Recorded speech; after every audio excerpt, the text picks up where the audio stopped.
നമസ്തേ. നമസ്തേ. Double barrel പ്രേക്ഷകർക്ക് ഉം. ഒരു പുതിയ എപ്പിസോഡിലേക്ക് സ്വാഗതം. മധുസൂദനൻ ഇന്നലെ ഒരു കാര്യം പോയിന്റ് ഔട്ട് ചെയ്തിരുന്നു. ഡബിൾ ബാരൽ എന്ന് പറയുന്നതിന് പകരം ഡബിൾ ബുൾ എന്നാണ് ഞാൻ പറഞ്ഞതെന്ന് അവർക്ക്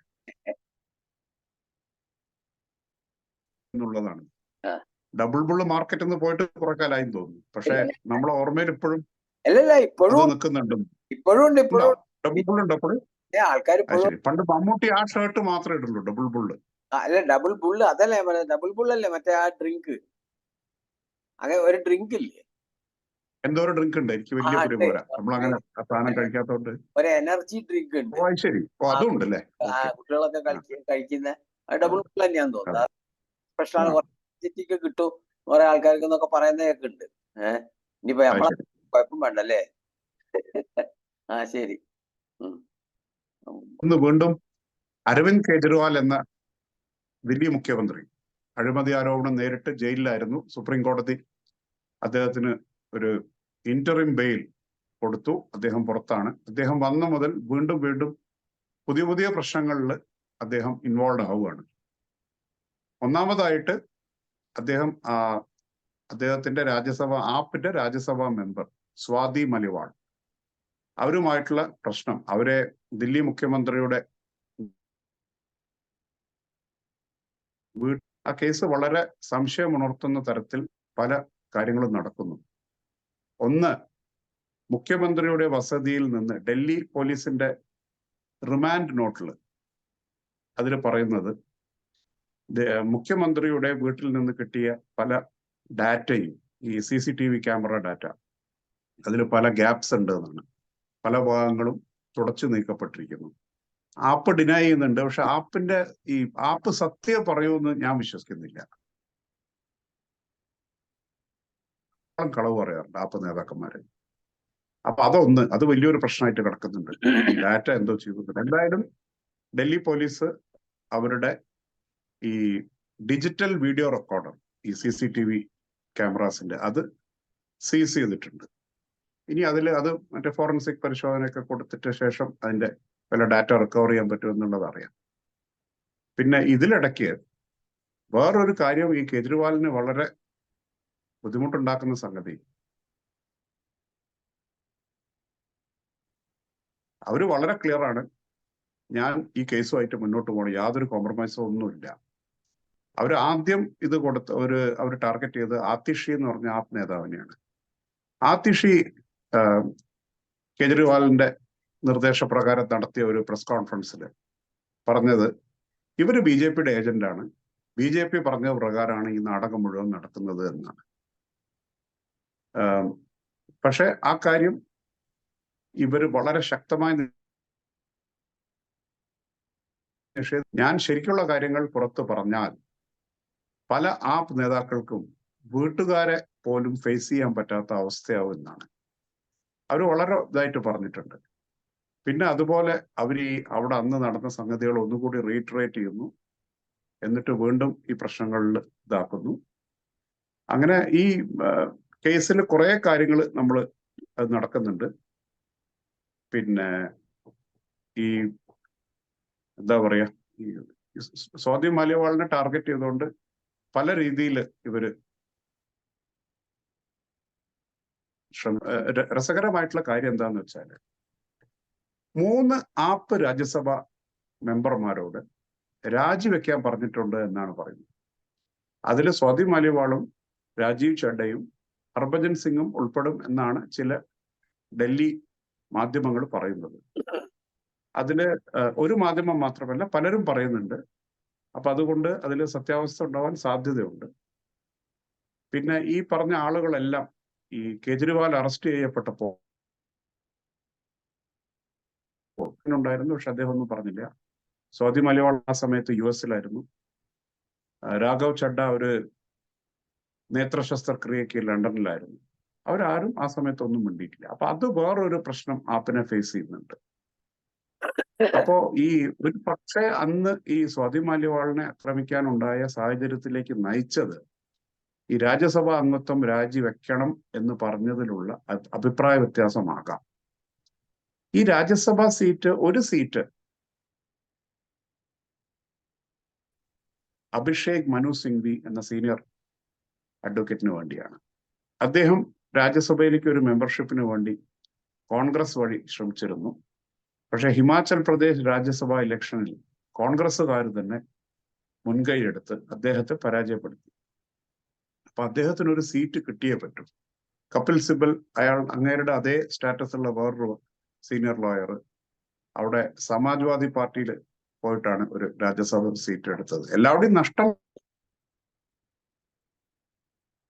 കോൺഗ്രസ് ആപ്പുമായിട്ടുള്ള സഖ്യം തുടരുന്നു. പക്ഷെ കോൺഗ്രസ്സുകാർക്ക് എപ്പോ വേണമെങ്കിലും സമാജ്വാദി പാർട്ടി എന്നോ അല്ലെങ്കിൽ ആപ്പെന്നോ ഒക്കെ അവരുടെ ഒരു രാജ്യസഭാ അംഗത്വം പോലത്തെ ഒരു പ്രശ്നം വരുമ്പോൾ അവർക്ക് സുഖമായിട്ട് അതിനുവേണ്ടി പോകാമെന്ന്. Over to Madhusoodanan. ഓക്കെ, അപ്പം നമ്മളിപ്പോ ഇവിടെ കണ്ടിട്ടുള്ളൂ ആ സ്ത്രീ ഏതായാലും സ്ട്രോങ് ആണ് അല്ലേ? സ്വാതി ഏതായാലും സ്ട്രോങ് ആയിട്ട് നിൽക്കുന്നുണ്ട്. അപ്പൊ ശരിക്കും കെജ്രിവാളിനെക്കാട്ടും സത്യസന്ധമായിട്ട് നിൽക്കുന്ന ഒരു ആ സ്ത്രീന്റെ ഭാഗമാണെന്ന് എനിക്ക് തോന്നുന്നത്. കാരണം ആ സ്ത്രീയെ അറ്റാക്ക് ചെയ്തു എന്നുള്ള കാര്യം അങ്ങനെ ഒരു സ്ത്രീ വെറുതെ പോയി പറയില്ല. വെറുതെ പോയിട്ട് പോലീസ് സ്റ്റേഷനിൽ പോയിട്ട് ഇത്രയും ഒരു വലിയ എഡ്യൂക്കേഷൻ പറയില്ലല്ലോ ഒരിക്കലും. അവരുടെ സ്വന്തം പ്രസ്ഥാനത്തിലൂടെ ഒരു MP സ്ഥാനത്ത് വരെ എത്താൻ സാധിച്ചിട്ടുള്ള ഒരു സ്ത്രീയാണ്. അവരുടെ പ്രസ്ഥാനത്തിനെ തന്നെ മോശമായി ചിത്രീകരിക്കണമെങ്കിൽ അതും തെരഞ്ഞെടുപ്പ് സമയത്ത് അപ്പം കെജ്രിവാൾ എന്ന് പറയുന്ന ആ ഒരു കള്ളത്തരം മാത്രം പറയുന്ന, അയാളെ കൂടെ നിൽക്കുന്ന കുറെ മുഖംമൂടി, സത്യത്തിന്റെ മുഖംമൂടി അണിഞ്ഞിട്ട് ഇങ്ങനെ നടക്കുന്നവരുണ്ട്. പുറകില് കള്ളന്മാരാണെന്ന് യാതൊരു സംശയവുമില്ലാത്ത കുറെ ആൾക്കാർ. ഇവരൊക്കെ ഇന്ന് ഈ രാഷ്ട്രീയത്തിന്റെ ഈ ഒരു ഇത് ബലം പിടിച്ചുകൊണ്ട് അവര് പണം ഉണ്ടാക്കുക, കോടികൾ സമ്പാദിക്കുക എന്നുള്ള ഒരു ഇതിലേക്ക് പോയി കഴിഞ്ഞു.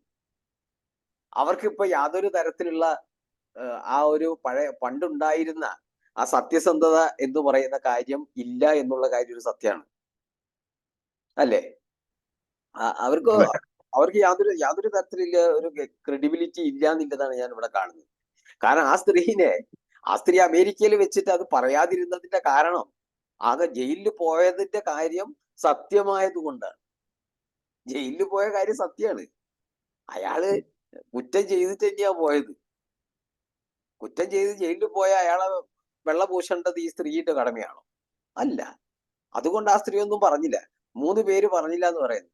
എനിക്ക് തോന്നുന്നത് ഈ ആപ്പ് എന്ന് പറഞ്ഞ സാധനം 2 ആകുമോ എന്നുള്ള സംശയം ഇല്ലായില്ല. ഒരു 2 പ്രസ്ഥാനമായി മാറുന്ന സമയമായി എന്ന് എനിക്ക് തോന്നുന്നു. കാരണം അതിലുമുണ്ട് സത്യത്തിൽ വിശ്വസിച്ച് സത്യത്തിന് വേണ്ടി നിലനിൽക്കണമെന്ന് ആഗ്രഹിച്ചുകൊണ്ട് ആ പ്രസ്ഥാനത്തിലേക്ക് വന്നവർ ഉണ്ട് അവിടെ. ആ വന്നവരിന്ന് പഴയ ഹവായി ചെരുപ്പായി മാറിക്കൊണ്ടിരിക്കുക, വലിച്ചെറിയാണ്. തേഞ്ഞു പോയ ഹവായി മാറിക്കൊണ്ടിരിക്കുക. അവരെടുത്ത് വലിച്ചെറിയപ്പോ ചെയ്യുന്നത്. ഓരോ യാതൊരു ഇതുമില്ല. ഇവളെയൊക്കെ വേണ്ട തരത്തിൽ ഉപയോഗിച്ചു കഴിഞ്ഞു. ഇനി ആവശ്യമില്ല എന്നുള്ള തരത്തിലാണ്. അവളെ കൊണ്ടൊക്കെ എന്തൊക്കെയാ സമരങ്ങളൊക്കെ ചെയ്യിപ്പിക്കാൻ പറ്റുമോ അതൊക്കെ ചെയ്യിപ്പിച്ച് ഉപയോഗിച്ചു കഴിഞ്ഞു. ഇനി എടുത്ത് പുറത്തേക്ക് ഇടുക, അവരുടെ കള്ളത്തരത്തിന് കൂട്ടു നിൽക്കുന്നവരെ മുന്നോട്ട് കൊണ്ടുവരിക എന്നുള്ളതാണ്. ഇപ്പൊ ഇവരെ വക്കീലിനെ തന്നെയാണ് രാജ്യസഭ സ്ഥാനം കൊടുക്കണം എന്ന് പറയുന്നത് അല്ലേ? രാജ്യസഭ ഇയാളെ വക്കീലാണല്ലോ. അപ്പൊ ജയിപ്പിച്ച് പുറത്തേക്ക് കൊണ്ടുവരാൻ വേണ്ടി എല്ലാ തരത്തിലുള്ള കുതന്ത്രങ്ങൾ നടത്തിയ ആ വക്കീലിനെ സന്തോഷിപ്പിക്കാൻ വേണ്ടി ആ സീറ്റ് കൊടുക്കാന്നില്ല. അപ്പൊ ഈ ജനങ്ങള് ചുരുക്കം പറഞ്ഞാൽ പൊട്ടന്മാരാകുന്നില്ലതാ. ജനങ്ങളെ പൊട്ടനാക്കിക്കൊണ്ട് കെജ്രിവാൾ എന്ന് പറയുന്ന ഒരു കോമാളി വേഷം കെട്ടിക്കൊണ്ട് ഒരു കോമാളിത്തം കളിക്കുകയാണ് ജനങ്ങളെ മുന്നിൽ. അയാൾ ജയിലിൽ നിന്ന് വരുന്ന രംഗമൊക്കെ കണ്ടില്ല. ജയിലിലേക്ക് പോയതൊക്കെ എന്തോ സ്വാതന്ത്ര്യ സമരത്തിനൊക്കെ ജയിലിൽ പോയിട്ട് വരുന്ന വരിക. മാലയും കെട്ടിട്ട് കുറെ ആൾക്കാർ എന്താ ചെയ്യ? ഒരു ക്രിമിനല് പൈസ കട്ടയിൽ ജയിലിലായിട്ട് ആ ക്രിമിനൽ അതിന്റെ ഉള്ളിൽ നിന്ന് ഇറങ്ങി വരുമ്പോ അയാളെന്തോ ഭയങ്കര മഹത്തായ കാര്യം രാജ്യത്തിന് വേണ്ടിയിട്ട് ചെയ്തു വരുന്ന മാതിരിയാണ്. അയാളെ വീട്ടിൽ അയാളെ ഭാര്യയൊക്കെ മാലയും വിളക്കൊക്കെ പിടിച്ച് നിൽക്കുകയാണ്. അങ്ങനത്തെ ഒരു രംഗമാണ് അവിടെ കാണുന്നത്. അപ്പൊ ആ ഒരു വൃത്തികേടിനെ ന്യായീകരിക്കാൻ പറ്റാത്തത് കൊണ്ടാണ് ഈ സ്വാതി എന്ന് പറയുന്ന ഈ സ്ത്രീ അതിനെ ന്യായീകരിക്കാതിരുന്നത് എന്നുള്ളതാണ് അതിന്റെ സത്യം. അതെ. എനിക്ക് എന്റെ ഒരു ഭാഗം എനിക്ക് അങ്ങനെയാ തോന്നുന്നത്. അല്ലാതെ ഈ വൃത്തികേടുകൾക്കൊക്കെ കൂട്ടുനിൽക്കാൻ എല്ലാവർക്കും ഒന്നും സാധിച്ചില്ല. അവരൊക്കെ ഈ ആം ആദ്മി എന്ന് പറയുന്ന പ്രസ്ഥാനം ചൂലുമായിട്ട് അതെ. ഇവിടുത്തെ വൃത്തികേടുകളൊക്കെ അടിച്ചുകൂട്ടി വലിച്ചെറിയും എന്ന് വിചാരിച്ചിട്ട് വന്നതാണ് ഈ ചൂലും പിടിച്ചിട്ട്. ഈ ചൂലന്റെ ഇപ്പൊ വൃത്തികേടായി മാറി. ആ ചൂലൊരു അത് തൊടാൻ പറ്റാത്ത ഒരു സാധനമായി മാറിപ്പോ. ആ ചൂലിന്റെ മെയിൻ ആളെന്നെ പോയി. ഇനിയിപ്പോ എല്ലായിടത്തും മൂലക്കിടുകയെന്നില്ല, അല്ലാണ്ട് വേറെ ഒരു രക്ഷയില്ല. അപ്പൊ ഡൽഹിയിൽ ആ പ്രസ്ഥാനത്തിന്റെ ഒരു അവസാനം കുറിച്ചുകൊണ്ടിരിക്കുകയാണ്. ഡൽഹിയിൽ ആകെ ഇന്ത്യയിൽ ഉണ്ടായിരുന്ന ഡൽഹിയിലെ ഒരു തന്നെ ഇല്ലാതായിക്കൊണ്ടിരിക്കുകയാണ്. അതില്ലാതാക്കും. ഇല്ലെങ്കിൽ കോൺഗ്രസ് അത് ഇല്ലാതാക്കിയില്ലെങ്കിൽ കോൺഗ്രസ് ആ ഡൽഹിയിലും കഴിഞ്ഞു. ഏതായാലും BJP തെരഞ്ഞെടുപ്പില് 7-ൽ 7 നേടിക്കൊണ്ട് മുന്നോട്ട് വരുമെന്ന കാര്യത്തിൽ യാതൊരു സംശയമില്ല. ജനങ്ങൾക്കറിയപ്പോ, ജനങ്ങൾ പഠിച്ചു കഴിഞ്ഞു. എന്നിട്ടും ഈ കള്ളന്റെ കൂടെ നിൽക്കുന്നുണ്ടെങ്കിൽ, ഏതെങ്കിലും ഒരു ആള് നിൽക്കുന്നുണ്ടെങ്കിൽ അവൻ അതിൽ നിന്ന് എന്തോ കൈപ്പറ്റി തിന്നവനായിരിക്കണം. അല്ലാത്തവർക്ക് അതിന് കൂട്ടു നിൽക്കാൻ പറ്റില്ല. അത്രയും വളരെ വൃത്തികേടല്ലേ നിൽക്കുന്നത്. നരേന്ദ്രമോദിയൊക്കെ ആയിട്ട് ഈ മനുഷ്യരെയൊക്കെ താരതമ്യപ്പെടുത്തിക്കൊണ്ട് നമ്മളെ പത്രങ്ങളൊക്കെ ഇന്ന് ഒരുപാട് വാർത്തകൾ പറയാറുണ്ട്. സങ്കടം തോന്നുന്നു. നരേന്ദ്രമോദിയെ പറ്റി പോലെയുള്ളൊരു മഹാനെ ഈ മനുഷ്യനായിട്ടൊക്കെ നമ്മളെ കേരളത്തിലെ പിണറായിയൊക്കെ വമിച്ചു കൊണ്ടൊക്കെ പത്രങ്ങൾ പറയാറുണ്ട്. ആലോചിച്ച് നോക്കൂ. അത് തമ്മിൽ താരതമ്യപ്പെടുത്താൻ പറ്റുന്ന ഒരു 2 വ്യക്തികളല്ല. അതേ തരത്തിലാണ് ഒരു ഡൽഹിയിലെ ഒരു ചെറിയ കോഴിക്കോട് ടൗൺ മാതിരിയൊക്കെ അല്ലേ, ചെറിയൊരു ടൗൺ ആയില്ല ഡൽഹി പോലത്തെ ഒരു മെട്രോ സിറ്റി. പിന്നെ അതൊരു പൊളിറ്റിക്കൽ സിറ്റി എന്ന് പറയാം. പിന്നെ രാജ്യത്തിന്റെ ഒരു തലസ്ഥാനം എന്ന് പറയാം. ചെറുതാണ്, അത്ര വലിയ വലിപ്പമൊന്നുമില്ല. ആ ചെറിയൊരു സംഗതിയിലെ അവിടുത്തെ ഒരു ചെറിയ കോർപ്പറേഷന്റെ ഒക്കെ ഒരു വലിപ്പമേ ഉള്ളൂ എന്ന് പറയാം. പിന്നെ ഇപ്പൊ ബാംഗ്ലൂർ പോലത്തെ ഒക്കെ നോക്കുകയാണെങ്കിൽ ബാംഗ്ലൂർ BBMPന്റെ അത്ര ഉണ്ടാവില്ല അത്, അല്ലേ? അവിടുത്തെ അസംബ്ലി എന്ന് പറഞ്ഞാൽ അത്രയൊക്കെ ഉള്ളൂ. അതിന്റെ ഒരു മുഖ്യമന്ത്രി ആയിട്ടുള്ള ആളെയൊക്കെ നരേന്ദ്രമോദി എന്ന് പറയുന്ന ഒരു മഹത്തായ ഈ രാജ്യത്തിന്റെ ഈ ഒരു പ്രധാനമന്ത്രിയായിട്ട് ഉപമിച്ചിട്ടൊക്കെ സംസാരിക്കും നമ്മളെ പത്രങ്ങൾ. അത് ഇന്ന് വരെ ഒരു കള്ളത്തരോ ഒരു തെറ്റായ സംഗതികളോ ചെയ്യാത്ത, ഒരു രൂപ പോലും രാഷ്ട്രീയം കൊണ്ട് ഉണ്ടാക്കാത്ത, ഒരു സുഖവും ഇതൊന്നും ഇല്ലാതെ 24 മണിക്കൂറും 24/7 365 എന്നും വേണം പറയാം. into 365 വരെ പറയാം. അങ്ങനെ 365 ദിവസവും 24 മണിക്കൂറും പിന്നെ ജോലി ചെയ്യുന്ന ഒരു പ്രധാനമന്ത്രി. ആ പ്രധാനമന്ത്രിയെ ഉപമിച്ചൊക്കെ കാണിക്കും. ഈ ചെയ്ത ഈ വൃത്തികേടുകൾ മുഴുവൻ ചെയ്ത് ജയിലിൽ പോയി വന്ന ഈ വലിയ മഹാന് കെജ്രിവാൾ. അയാളെ പേരിൽ തന്നെ ഉണ്ട് ഒരു ആള്, അല്ലേ? പിന്നെ ഇതില് വേറൊരു പ്രശ്നം കൂടി ഉണ്ട്. ഇതില്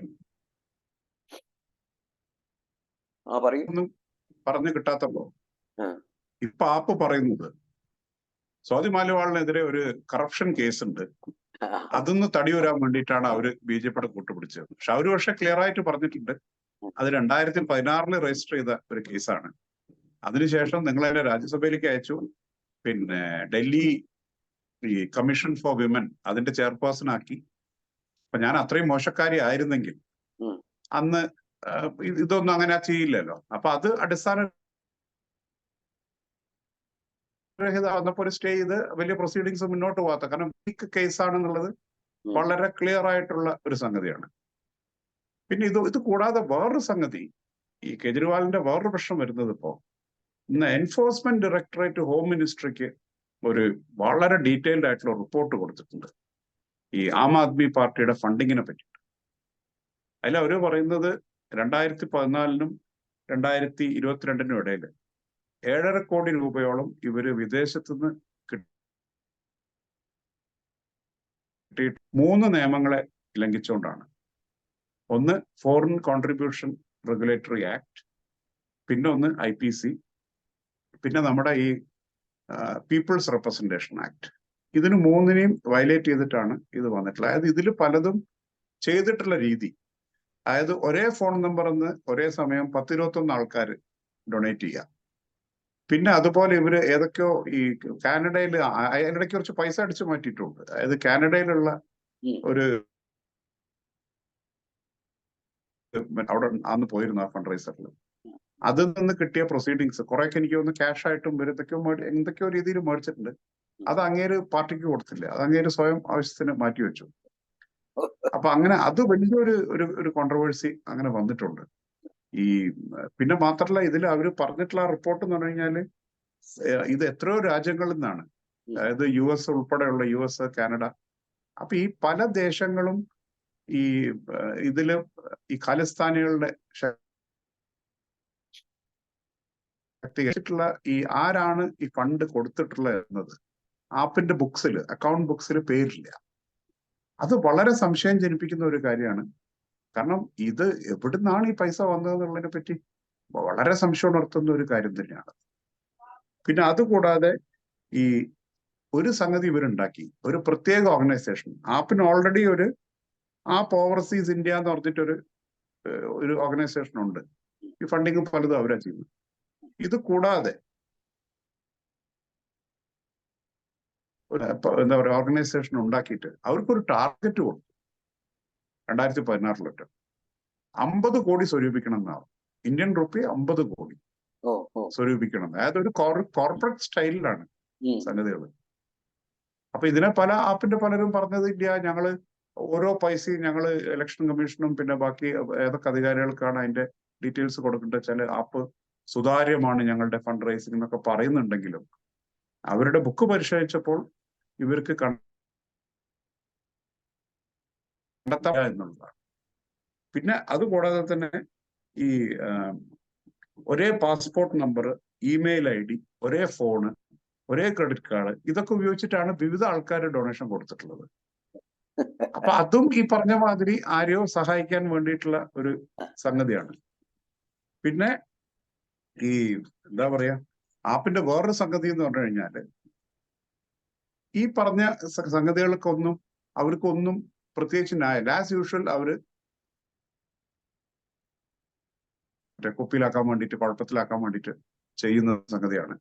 അത് രാഷ്ട്രീയ പകപോക്കലാണ്. ഇത് ഒരേ ഡയലോഗാണ് എത്രയോ കാലമായിട്ട് പറയുന്നത്. പക്ഷെ ഇത് വളരെ സീരിയസ് ആണ്. കാരണം എൻഫോഴ്സ്മെന്റ് ഡയറക്ടറേറ്റ് ഇങ്ങനെ ഒരു എവിഡൻസ് ഹോം മിനിസ്ട്രിക്ക് കൊടുത്തിട്ടുണ്ടെങ്കിൽ ഇതിന്റെ പേരിൽ CBI ആണ് അന്വേഷിക്കേണ്ടത്. ഇത് വൺസ് ഇവിടെ ഡീറ്റെയിൽ കിട്ടിക്കഴിഞ്ഞാൽ അതില് ആപ്പിന്റെ ചിലപ്പോ പാർട്ടിയുടെ രജിസ്ട്രേഷൻ തന്നെ ക്യാൻസൽ ആയി പോകാനുള്ള സ്കോപ്പ് ഉണ്ട്. കോടതിയും ഒക്കെ അവരെ കൂടെ ഉള്ളതുകൊണ്ട് കുറെയൊക്കെ നടക്കും. കാര്യങ്ങൾ എന്തൊക്കെയോ മാറ്റി ഇഷ്യൂ ആണ്. അതെ, മധു പറയും. അപ്പോ ഒരു കാര്യം ഉറപ്പായി, തെരഞ്ഞെടുപ്പ് കഴിഞ്ഞാൽ നരേന്ദ്രമോദി അധികാരത്തിൽ വീണ്ടും വരുന്നതോടുകൂടി ഇയാൾക്ക് ജയിലിൽ നിന്ന് പുറത്തിറങ്ങാൻ സമയം ഉണ്ടാവില്ല എന്നുള്ള കാര്യത്തിൽ യാതൊരു സംശയമില്ല. വീണ്ടും ഈ കേസുകളൊക്കെ തീരണമെങ്കിൽ പിന്നെ കാലങ്ങളോളം പിടിക്കും. പിന്നെ ഈ കോടതി എന്തിനും ജാമ്യം കൊടുക്കും, എന്തിനും എന്ത് ചെയ്യും എന്നുള്ളൊരു ഒരു സ്ഥിതിവിശേഷത്തിൽ നിൽക്കുന്നത് കൊണ്ട് എന്ത് സംഭവിക്കും എന്ന് പറയാൻ പറ്റൂല. കാരണം വീണ്ടും ജാമ്യം കൊടുത്തുകൂടാന്നില്ല, വീണ്ടും ഇയാളെ പുറത്തിറങ്ങി നടക്കാനില്ല, അനുവാദം കൊടുത്തുകൂടാന്നില്ല. എങ്കിലും ഇതിന് എതിരെ നമ്മുടെ ഇന്ത്യ ഗവൺമെന്റ് വളരെ ശക്തമായി നീങ്ങിയിട്ട് ഇയാളെ പോലത്തെ ഈ വൃത്തികേടുകൾ ചെയ്യുന്ന ഇയാളെ അകത്താക്കുക തന്നെ വേണം. കാരണം ഇപ്പൊ നോക്കിയാൽ എത്രയാ 8 കോടി, എത്രയാ പറഞ്ഞിരുന്നത്? 8 കോടി അല്ലേ? 7 കോടി ചില്ലാൻ. 7 കോടി ചില്ലാൻ. 7 കോടി ചില്ലാൻ ഒരു ആധികാരിക ഒന്നുമില്ലാതെ ഇവിടെ എത്തുക, ഇവരെ സ്വന്തം പോക്കറ്റില് പാർട്ടിക്ക് പ്രസ്ഥാനത്തിന് വരെ കിട്ടാതെ അവരെ കയ്യിലേക്ക് മാത്രം എത്തിപ്പെടുക. പിന്നെ രാജ്യത്തിന്റെ അഖണ്ഡതയ്ക്കെതിരായി പ്രവർത്തിക്കുന്ന കാനഡയിലുള്ള കുറെ തീവ്രവാദികളെ കയ്യിൽ നിന്ന് പൈസ വാങ്ങുക, അതാണ് ഏറ്റവും വലുത്. 7.5 കോടി പിന്നെയും ക്ഷമിക്ക് പോട്ടായിരിക്കും. ഇതല്ല, കോടാനുകോടി റുപ്യ ഒരു തീവ്രവാദികളെ കയ്യിൽ നിന്ന് വാങ്ങുകയാണ്. അവരെ ജയിലിൽ നിന്ന് രക്ഷിക്കാം എന്നുള്ള കാര്യത്തിൽ. അങ്ങനെ അതെ. ചുരുക്കം പറഞ്ഞാൽ ഏത് തരത്തിലും ഈ രാജ്യത്തിനെ എങ്ങനെ കുട്ടിച്ചോറാക്കി സ്വന്തം കീശ നിറയ്ക്കുക എന്നുള്ള പഴയ കോൺഗ്രസ് സംസ്കാരത്തിനെ വീണ്ടും കൊണ്ടു നടക്കുന്ന ഒരു പ്രസ്ഥാനമായി മാറിയിരിക്കുകയാണ് ഈ ചൂലന്മാര്, അതെ. ചൂലിന്റെ അധികാരികൾ ശരിക്കും. പറയാ അല്ലേ? ചൂലിന്റെ അതെ, അധികാരികൾ ശരിയാണ്. ഈ ചൂലുമായിട്ട് നടക്കുകയാണല്ലോ. എവിടുന്നൊക്കെ പണം ഉണ്ടോ അത് അടിച്ചു മാറ്റി, ചൂലുകൊണ്ട് അടിച്ചു മാറ്റിയിട്ട് എങ്ങനെയെങ്കിലും ചാക്കിലാക്കിയിട്ട് വീട്ടിലേക്ക് കൊണ്ടുപോകുക എന്നുള്ള ഒരു ഉദ്ദേശത്തോടു കൂടി മാത്രം നടക്കുന്ന ഒരു പ്രഗത്ഭ നേതാവായി മാറിയിരിക്കുകയാണ് ഈ സത്യസന്ധനായിട്ട്, സത്യത്തിന്റെ പ്രതീകമായിട്ട്, എല്ലാം സത്യം മാത്രമേ ചെയ്യൂ, ജനങ്ങളുടെ ഒക്കെ സത്യത്തിലേക്കും നന്മയിലേക്കും കൊണ്ടുവരും എന്ന് പറഞ്ഞ് നടന്ന ഈ കെജ്രിവാൾ എന്ന് പറയുന്ന മഹാൻ ഇന്ന് ചെയ്തുകൊണ്ടിരിക്കുന്നത്.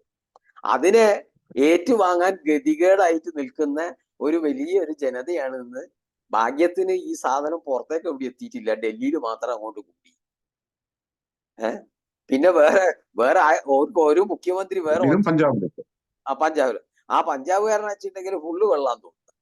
അയാൾക്ക് ഇതൊന്നും വിവരം അറിയില്ല എന്നാണ് തോന്നുന്നത്. ഇവിടെ എന്ത് നടക്കുന്നതൊന്നുമില്ല ഉപ്പരത്.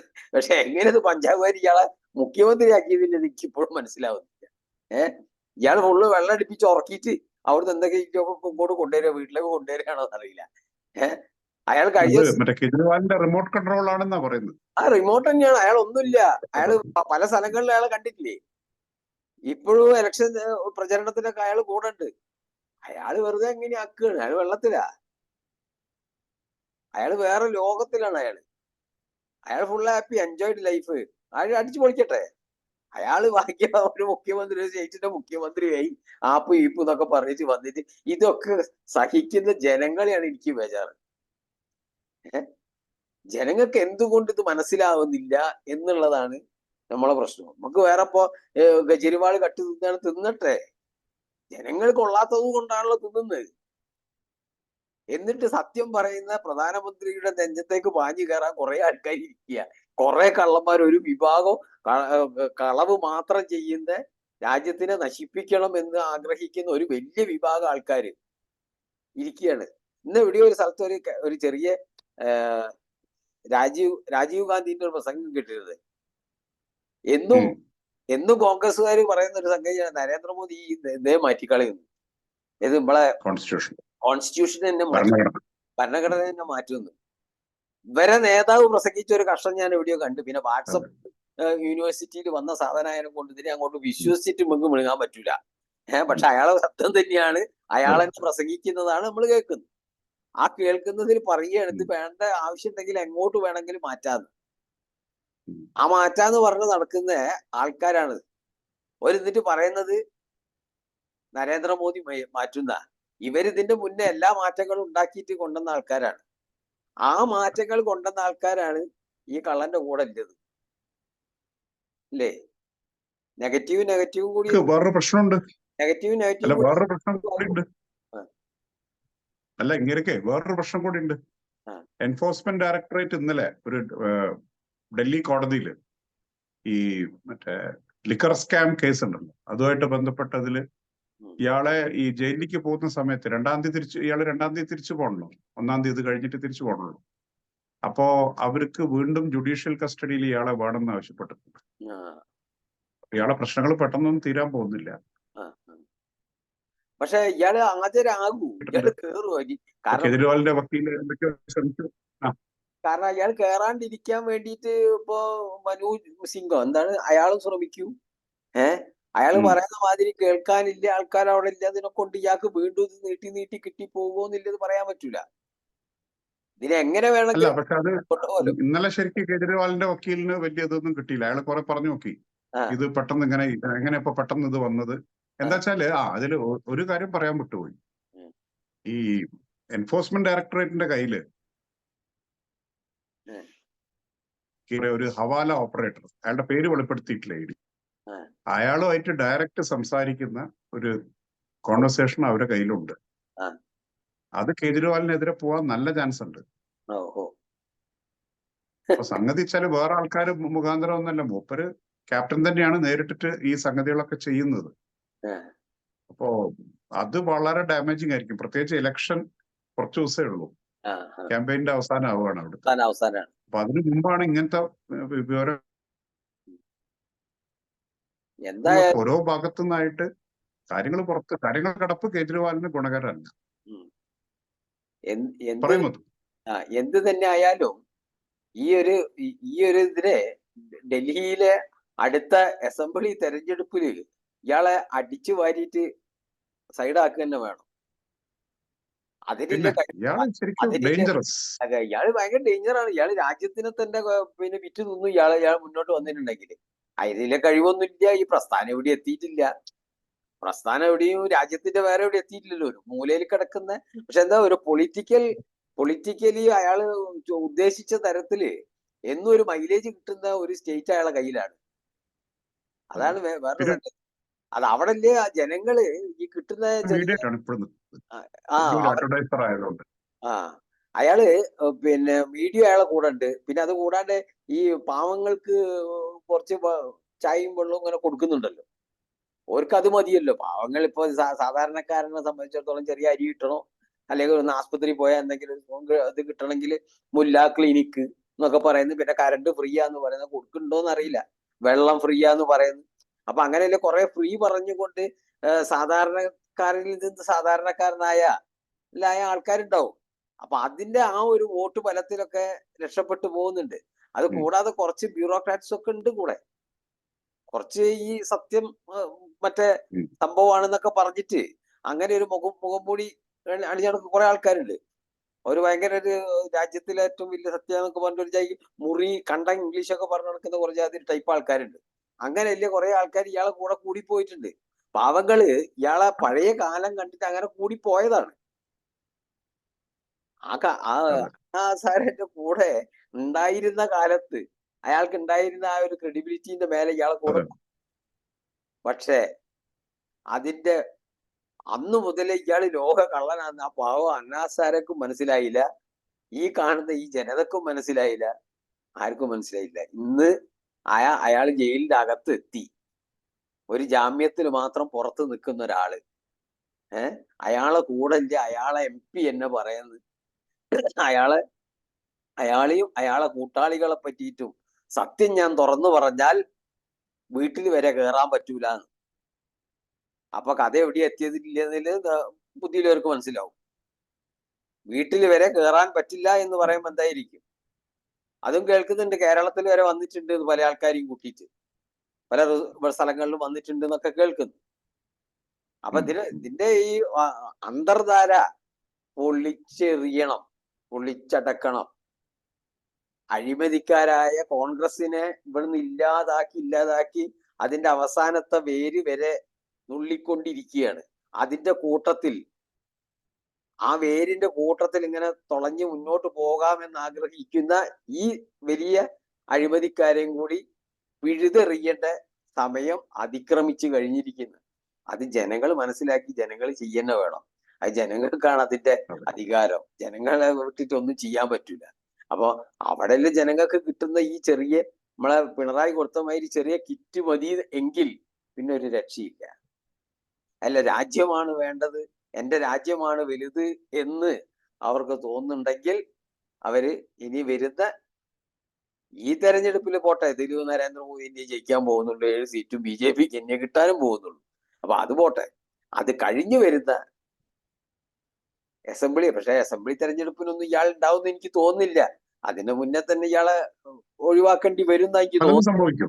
കാരണം ജയിലിലെ പാർട്ടി രണ്ടാകും എന്നുള്ളതിന് യാതൊരു സംശയമില്ല. അതിൽ കുറെ സത്യസന്ധനായിട്ട് കുറെ ആൾക്കാരുണ്ടേ.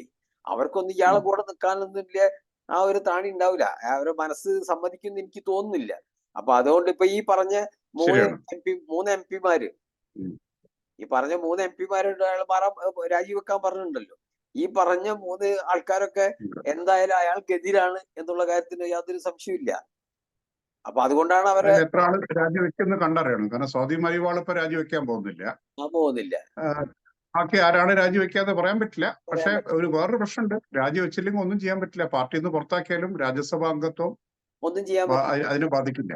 അത് ഒന്നും ചെയ്യാൻ അതിന്റെ പറ്റില്ല. ഇയാൾക്ക് അതിന്റെ കാലാവധി കഴിയുന്നവരെ അവരവിടെ തന്നെയാ. യാതൊന്നും ചെയ്യാൻ പറ്റില്ല. അതുകൊണ്ട് അവരവിടുന്ന് പുറത്താക്കണം. പിന്നെ രാജ്യസഭ MP അവർ വിചാരിക്കണം. പിന്നെ അല്ല, അതെ, ഇലക്ഷൻ മുമ്പ് ഇയാൾക്ക് വേറൊരു കുഴപ്പം കൂടി പറ്റിയിട്ടുണ്ട്. ആ അന്നാ ഹസാരെ ഏതോ ഒരു പത്രക്കാരൻ ചോദിച്ചപ്പോ അയാൾ വളരെ വ്യക്തമായിട്ടൊരു ഉത്തരം നൽകിയിട്ടുണ്ട്.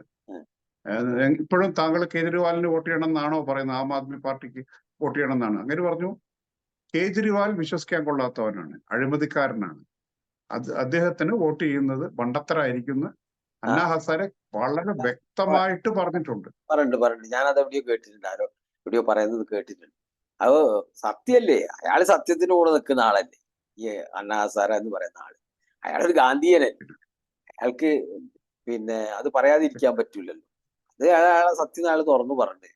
പക്ഷെ എന്തായാലും ഈ സ്വാതിയും ഇവിടെ ഈ കേസും കാര്യങ്ങളും, എൻഫോഴ്സ്മെന്റ് എടുത്ത കേസും കാര്യങ്ങളൊക്കെ ഒരു നവോത്ഥാനം ഉണ്ടാകാൻ ഉള്ള ഒരു കാരണമായി തീരട്ടെ എന്ന് നമുക്ക് ഈ അവസരത്തിൽ പിന്നെ പ്രാർത്ഥിക്കാം. രാജ്യത്തിന്റെ പുരോഗമനത്തിന് വേണ്ടിയിട്ട് ഇതൊക്കെ ഒന്ന് ഇല്ലാതാകട്ടെ എന്ന് നമുക്ക് ദൈവത്തിനോട് പ്രാർത്ഥിക്കാം. അത്രേ പറ്റൂ.